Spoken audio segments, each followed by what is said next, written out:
Tersangka pembunuhan Aibda Wayan Sudarsa, David James Taylor, buka suara mengenai kronologis kejadian di Pantai Kuta.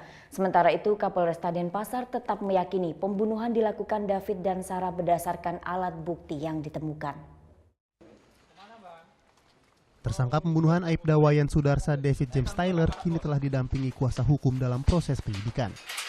Sehari sebelumnya, David diperiksa penyidik dan dicecar 53 pertanyaan. Kepada penyidik, David menceritakan kronologis peristiwa saat Aibda Wayan Sudarsa ditemukan tewas.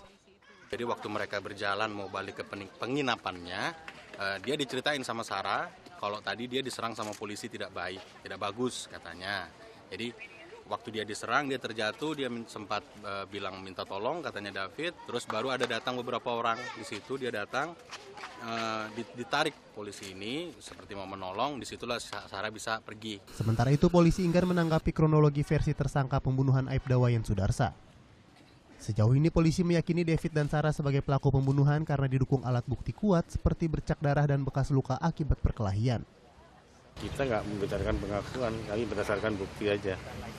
Ya, kalau pengakuannya ngawur-ngawur kita nggak ada masalah, kita berdasarkan bukti aja. Anggota Satlantas Polsek Kuta Aibda Wayan Sudarsa ditemukan tewas dengan luka di kepala dan leher di Pantai Legian Kuta Rabu dini hari. Dalam kasus ini polisi telah tetapkan David James Taylor warga negara Inggris dan kekasihnya Sarah Connor warga negara Australia sebagai tersangka pelaku pembunuhan. Muhammad Hasanuddin melaporkan untuk NET.